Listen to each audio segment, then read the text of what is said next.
Hey guys, friend Stag here, and welcome to another Hotseat overview and time-lapse video for the custom campaign Faction War Hotseat. Now, I will explain a little bit about what a Faction War Hotseat is, and essentially you have two people in one team, and essentially the team of there's up to 4 teams for each faction on my Discord server. So there's the Teutonic Order faction, there's the Knights Templar, there's the Knights Hospitaller, and the Order of the Dragon. Now, obviously, there are 4 teams from each faction, and up to 2 different people. Now, we did this with the Grand Campaign, and we each picked 2 factions that are relatively close to one another. I didn't really pick any of them because they were balanced. It's made just because I couldn't really be bothered, and I simply just decided to pick the factions that I thought would do well next to one another. So, controlling England and Scotland. So controlling England was Honorian the Magnificent, as he has named himself on the Discord. His username is just Honorian. And controlling the Kingdom of Scotland, we have Bert Burrows, or Bert the Chad, as he's nicknamed himself. Controlling the Honorian and Bert are the England and Scotland is the team for the Order of the Dragon. Because I haven't done a video on the Faction War before, so I'm gonna probably make a few mistakes here and there. But there you go. So, playing on the Hospitality, playing Venice, you have NATO, or always known as NATO the Backstabber. That probably sums up some sort of things about him.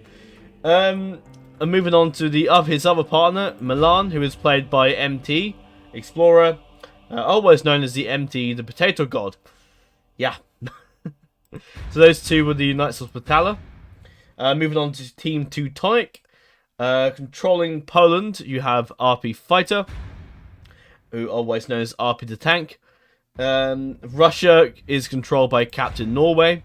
There's no nickname. He refuses to have a nickname. It's just Captain Norway or Death. Moving on to the Templar team. Controlling Spain, you have Gandalf, or always known as Gandalf the Lewd.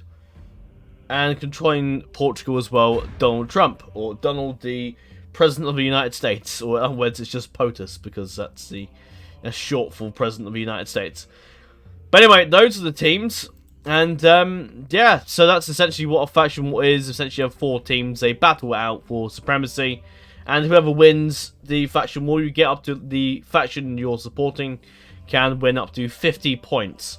So that's essentially that's the bonus of doing faction wars. They get you a lot more points than a normal hot seat, because if you're in a normal hot seat and you won the hot seat just with a partner within your faction, you will score up to like 30 points. But with the faction war, you get an extra 20. So there you go, some bonuses there for the faction war. All faction wars, for those who are unfamiliar and are wondering if I will do any more. There is another current faction war hot seat ongoing at the moment, which is probably close to coming to an end. So there's a good chance we'll be recording that one soon. And I will probably do more faction wars. It's kind of difficult to sort of find the players from each different faction, and especially when those players decide to leave the hot seat, and then I have to find replacements solely within their own faction.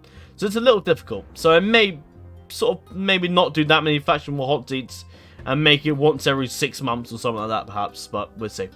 But that's a little disclaimer for the faction wars and how they work. But anyway, let's move on with the time lapse, and I hope you guys all enjoy.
Well, it's been clear to say what game I've been playing recently.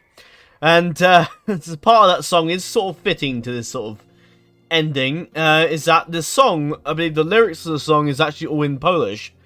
And look who sort of won this hot seat. The Polish, and of course the Russians as well. It's a bit of a, because the whole Witcher universe is very Slavic.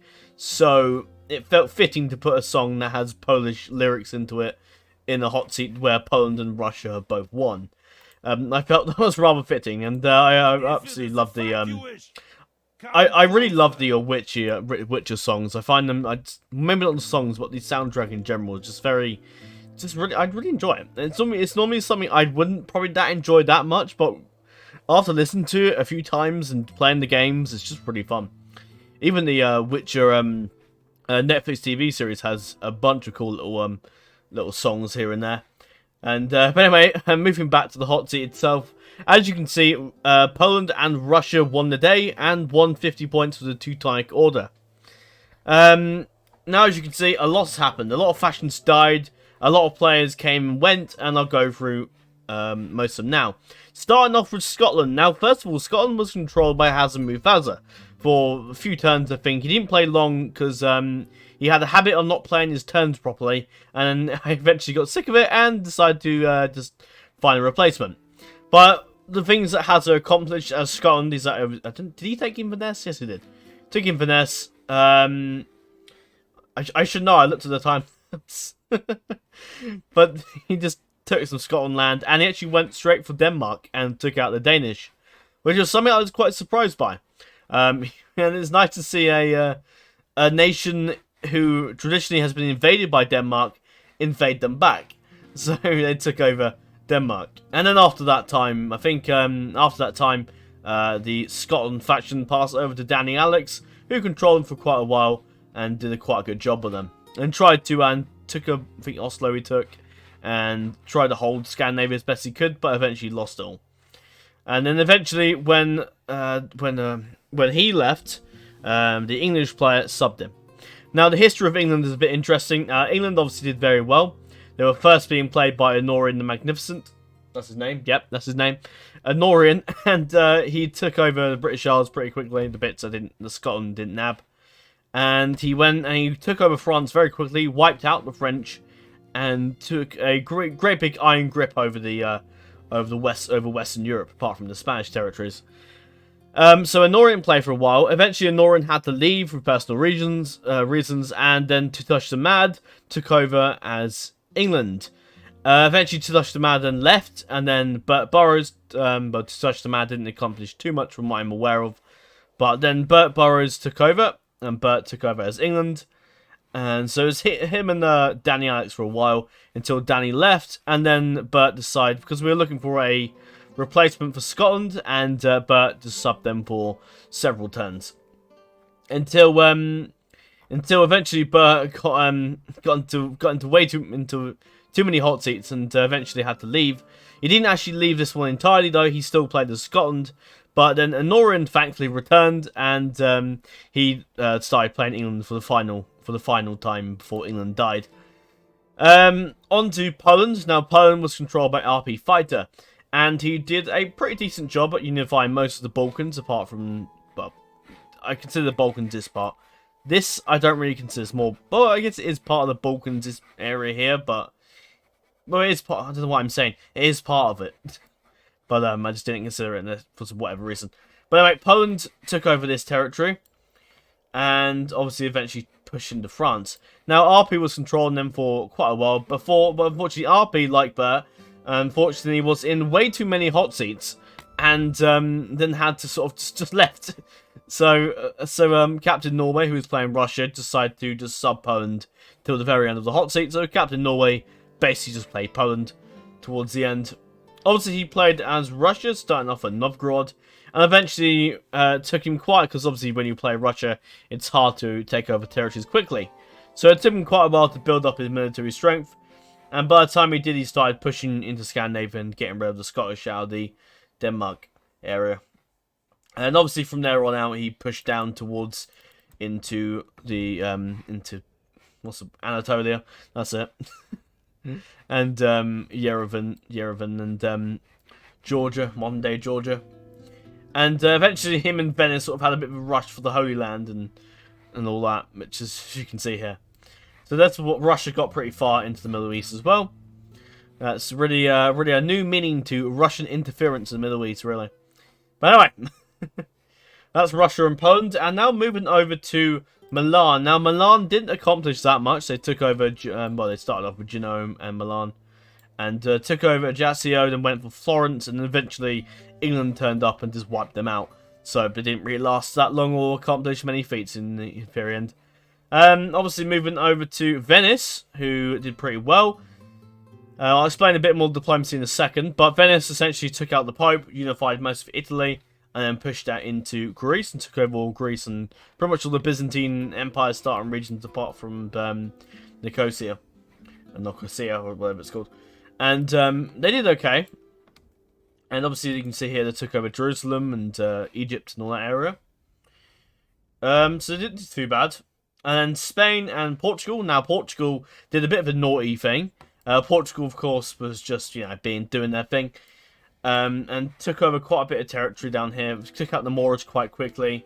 And then I think got a bunch of land up here. Took Marseille. However, Portugal decided, and this is by the player, he decided to suicide his faction because he didn't want to play anymore. And that is obviously a rule break, and if you are caught trying to do that, there's a good chance the hot seat will be set back several turns to the point where you didn't send that diplomacy option. There's a good chance that had Spain won, I would have neutered their points. Because Spain accepted the treaty of giving over his territories giving all of the territories over to Portugal. And then probably had, I don't know if he convened with England at all, or just England did it out of habit. England took over Marseille and killed the Portuguese faction. Now, what should have happened is, he shouldn't have done that at all. And what should have happened is that he should have gone back a turn. But I decided, by the time we sort of found out, I decided it wasn't worth going back a couple turns to stop that from happening. So I just let him die and let Spain take over. So, yeah, I couldn't really bother to fuck about with that player. And be like, right, okay, we've got to really go back 4 or 5 turns. Not 4 or 5 turns, exaggerating it. But a couple turns just because he's suicided his faction when he shouldn't have. He should have told me ages ago, I don't want to play in this hot seat anymore, can you find a replacement? I would have found a replacement or let Gandalf sub them until then. But he didn't and decided to just break the rule. And, yeah. Spain also should have come to me and said, I've been sent this diplomacy option, what should I do? And at that point, I would have told him to reject that diplomacy option and tell him not to. And then speak to Donald in my own time. And tell him that what the hell's going on? Do you want a replacement? Do you want to continue? What's going on? And that would have been prevented, but Gandalf kept it quiet, and I'm not all that happy about him doing that. He kept it quiet, and so Portugal died. Yeah. So there's a good chance I probably would have neutered the Spanish points had they won. So, yeah. That's what happened with Portugal. I know they did play very well. They decided to just got bored of the hot seat and then decided to suicide themselves. Again, not very happy about that.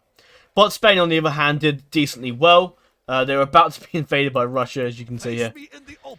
But as you can see, Spain pretty much took over the Portuguese lands and then took over this bit down here, Northern Africa, some of Italy as well, and some of southern France and this bit around here. Spain did quite well, and now it's time to sort of go from diplomacy. Now, Egypt, I'm going to show, because I have made them playable, just to, even though Egypt was AI, I'm going to show what the damage the combined powers of Russia and Venice did to them, and see what's left of them. Personal interest. So, as the hot seat went on, England and Scotland were tied very hard with allies. Tied together very strongly. And eventually England gave some territories to... Because Scotland couldn't really expand any further east, because Russia took over and took all this bit and pretty much stopped them. England gave them Nottingham, Carnarvon, York and Dublin to strengthen the Scottish a bit more. And I think they also gave them the Bruges and Antwerp as well. So, obviously, eventually Scotland and England did very well, but eventually... due to me having to sub quite a few times, because when I tend to sub turns, I don't entirely play them very well, or sit there and just, I don't really, because I'm subbing turns that I'm doing in Because when I sub turns, I often don't do one a day. It's it's normally quite a few. And I didn't really sub England and sub any turns really very well, and I don't normally anyway. Because in my book, it's not really down to me to play well when the player can't be bothered to play their turn. It's different if perhaps I'm subbing them because they're on holiday or whatever, and in which case I'll play a bit harder for them, and usually the players would send me instructions.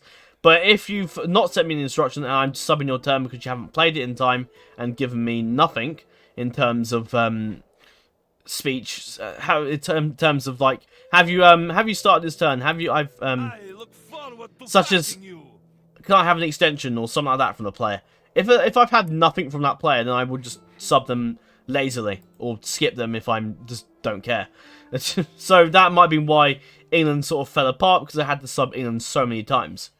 And mainly because Bert was obviously playing 2 factions, and he was pretty busy, so the most times it just came down to me to sub him all the time.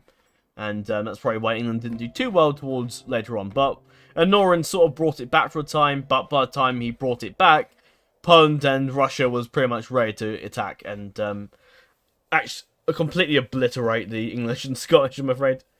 Now, Venice had a bit of a non-aggression pact going on with the the Russians and and Poland, so they were thankfully left untouched. That's why they managed to take territories in here quite easily without Poland interfering. And obviously they went on to take out the Papal States as well. They were also I think Venice planned to join with Poland and the Russians against England, and they did for a time, until when Poland and Russia's victory was pretty much nigh. Spain and Venice sort of joined together, and they spoke to me. And they asked me, if we win as Spain and Venice, would you consider giving us more points for the community? Would you consider giving us the win? And I would do that, but I would pretty much half the points, because obviously their partners are both dead, so I figured it was okay for them to be allied and win the hot seat. But unfortunately that never really came to be, and unfortunately Russia and Poland obliterated them. And yeah, that was the end. That was that. That's how pretty much Russia won. As you can see, they were pretty much sending all their troops down the south. England's actually still alive, and the reason England's still alive is, and I will actually, oh no, I can't show you because of whatever. But England's got one family member left, and I've basically exiled them over to the Caribbean. And that is simply so England, because when the first faction that dies, that's in the turn order, you can't quick save at all. And obviously that's a bit of a problem when you're constantly using spies and other stuff to get to fight the other players. So in most cases, the first player in the turn order, or the first faction in the turn order, gets exiled somewhere in the world. I won't bother showing England because all it is one. No, I will show them, but I'm going to quickly make a cut now. Otherwise, you'll see me typing in my admin password, and that will sort of that'll mess up a lot of things. Okay, I think it's time for us to actually have a little look at the factions in a bit more detail. So I'm going to come out of toggle flow so you can focus on the factions one at a time. So, Venice. Now, Venice obviously held quite a ground here. They probably would have held quite a while had they still continued. Obviously, Venice and Spain obviously surrendered by the time they knew they were about to die. So, just because a lot of players tend to surrender rather than just fight to the death. Because number one, it saves time, and number two, there's really no point playing on further if you know you're just going to die. It just wastes your time, really. So, yeah. Now, Venice, looking at the family tree. Let's have a look. Starting off with, see, obviously had Doge Domenico, who died peacefully about 20 years ago. Exactly 20 years ago. There was Doge Bartolomeo, who died in battle in 1158. Now, you will notice that the hot seat started in the year 1080, but because of how the 2 turns per year work with hot seats, essentially it counts 2 turns. So when Venice and Spain play their turn, and it goes on to, let's say the Turks, for instance, then a whole year would have passed. But when you're playing a single-player game as England, and then you end the turn, and then it's winter, and then you end the turn again, it's summer of the next year, and then you end the turn again, it's winter. But with hot seats, it works a bit dodgily. The one way you can do that with making it like work is by, or making it years be a bit longer, is by making it so a year is in, or making it so like the year is in all the players. So every player plays for like a certain time in that turn. That makes no sense. So when the, do you know what? I don't know why I'm explaining it. When all the players play their turn, then it should go to the next year. But unfortunately, that is not. Unfortunately, I mean, it's possible to do, but I lack the skills to do that. The closest I've got is 12 turns per year. I found a script that does 12 turns per year, so maybe that might be a bit better. But whether or not our I think the most I'll put in the hot seat is probably 6 turns per year, because I think that might be a little better.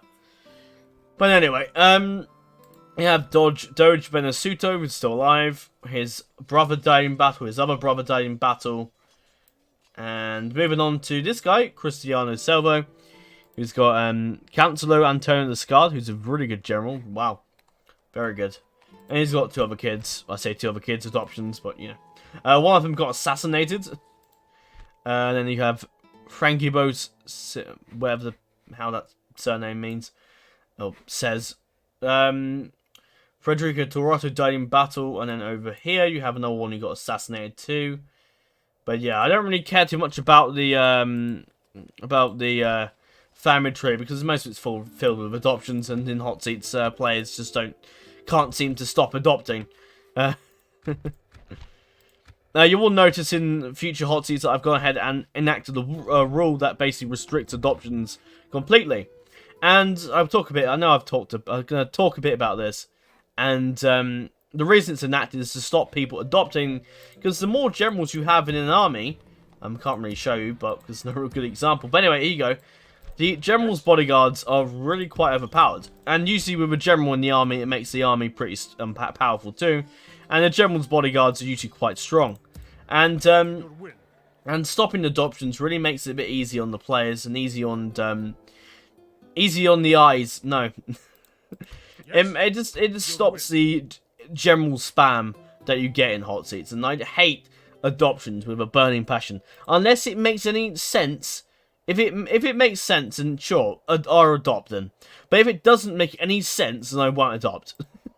It's my one little thing that I just hate about players in general, just adopting. It makes the family trees look fucking disgusting, because you have a 49-year-old man with a 33-year-old son. That's okay, but then you get to this guy who has his son he's 27, and you have another son, his second-born son, who's 30, and then his other son is also 30, and then You can see what I mean by the stupidity of it. 48, he's 30, okay, alright. Then he has another son who's 10, 2, and then 29.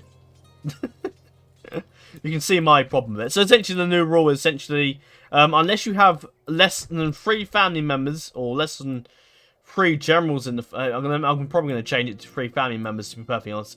But unless you have 3 sons in the family tree, that either have or not come of age, or either have come of age or haven't, then they will not be not able to adopt. If you have less than that, then of course you can adopt, but if you haven't, then you can't. And if I catch you, I'm making it sound like I'm saying it to everyone, but if I catch you cheating and by adopting a general, then you will be fined a lot of money. Currently, well, I say a lot, it's currently 1,000 because I'm nice. And the upkeep for them is 125, and yet you're losing a lot of money. So essentially, if I catch you with that adopted general, that general will then be teleported to, I don't know, down here, to the new world or whatever, and never to be found again. Essentially, that general will also not be able to move. Well, I mean, the player will be able to move him, but if I find out he moves him, then he will be fined again. But essentially, the moment I find the adopted general, you get fined 1,000 for each adoption you make. And so if you've adopted like 20 generals, you'll get fined 20 grand. And if you move that general, if you move one of the generals again in the place where I teleport them to, then he will be fined again. And it will probably just be 1,000 fine. I won't get any further than that. But if you do it constantly, then I will probably just fine you. The number will go up. So if you've been fined 1,000 for moving the general, and then you move them again, you'll be fined 2,000, because and that's just a way of getting players to not do it. Otherwise you'll just be in debt for the whole fucking time. But anyway, that's Venice. Moving on to moving on to Russia. And as you can see, Russia's pretty damn big. His family tree, one of them died peacefully. Fair enough. And he's got a faction in the Grand Duke Vladimir the Tyrant. And you have other generals and so on. And adoptions, and so that's how it normally is. But anyway, that's that. Also, it also has a princess as well. Interesting. But yeah, that's the Russians. As you see, they have a lot of armies about.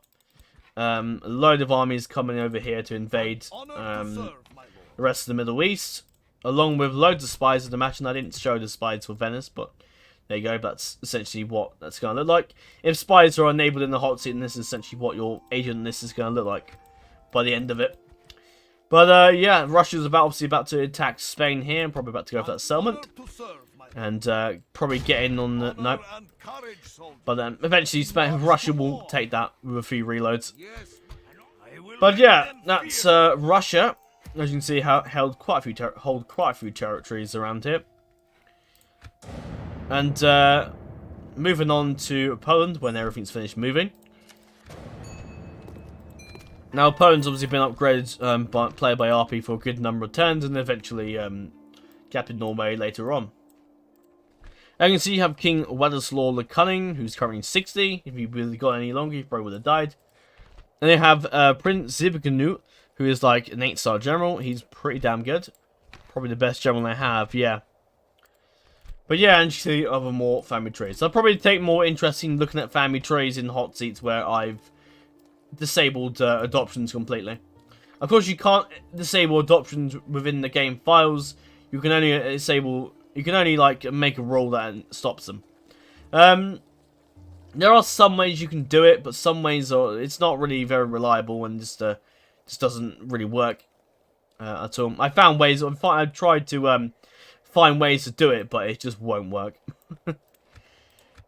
But yeah, I think less than 3 family members is fair when it comes to adopting generals. Rather than like no adoptions at all, and then there's more chance that faction will get regicided. Because they haven't had enough generals to survive, essentially. But as you see, Poland is pretty much one massive giant empire in the centre of Europe. But as you can see, they're probably about to go for Venice and Italy down here. Although they probably would have had a bit of a hard time, all these Venice armies holding the ground. Holding the line. Not holding ground. But anyway, moving on to the next faction. Which is, ignore that. Go away. What the troops miss, There's the 4 million spies going into action. Now, looking at Egypt, who, as you can see, my god. Well, Russia and Venice did a number on these guys, Jesus. One of the sultans died peacefully quite early on in the game. And this guy died peacefully as well. A bunch died in battle a bit. One died in battle in 1138, so that's not too long ago. That's before they invaded. And then obviously this guy died in battle, and this other guy died in battle, and then this guy died in battle, and that's it. 3 family members are still alive. So Crown Prince Al-Asel, Sultan Nasser, and Shahata Hamaza. Now you will notice that the AI actually adopts generals. That's something I've not noticed recently, but I've always noticed that. And that's because that's also to show that the AI has no limit on adoptions.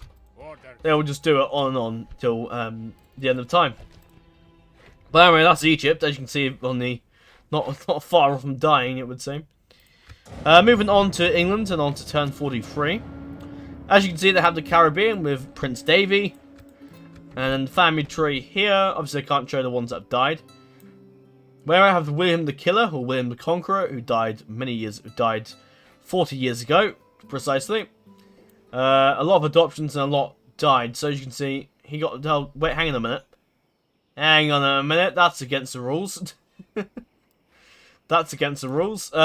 King Rufus assassinated. Right.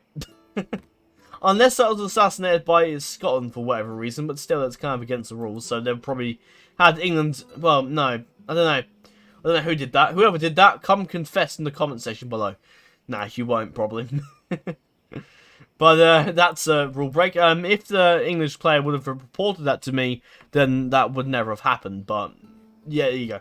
So if you don't report things to me saying, oh, this player's cheated, this player's killed this faction leader, then I can't take action against it, because I'm probably not really going to look very often. But, yeah. There, Prince Davy is here, and you can see a lot of them was, one of them was, like, denounced, assassinated, died in battle, died in battle, died in battle, died in battle, died in battle, died in battle, died in battle. Oh, assassinated, sorry. Assassinated, died in battle, assassinated. It's like I'm missing the Wiseman Henry VIII here, aren't I? But anyway, that's what remains of England. I think they have something. Yep, they have a spy here in the fort. They have a spy in Genoa, 2 spies in Marseille, and the king's still roaming about here. I would have thought Russia or someone would have killed them, but there you go. And 9 spear militia here as well. Yeah, I'm surprised the king's been. Oh, I know what it is. I imagine what's happened is that the AI's adopted a general. Oh no, was that? I don't know. Maybe he's been there a while and no one's just bothered to kill him, perhaps. But I don't know.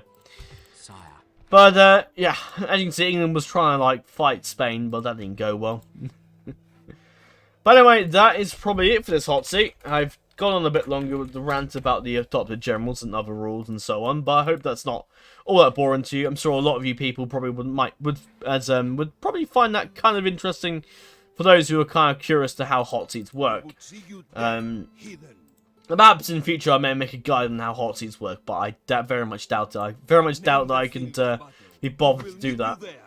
But anyway, that's it for this Faction War hot seat. It's been quite enjoyable. And I think there will be another hot seat video coming out next week on the Crusades 4 hot seat that's recently finished. And yeah, in terms for future Faction Wars, there's a good chance that I may be doing one like every 6 months, rather than opposed to like once every rather than opposed to more essentially.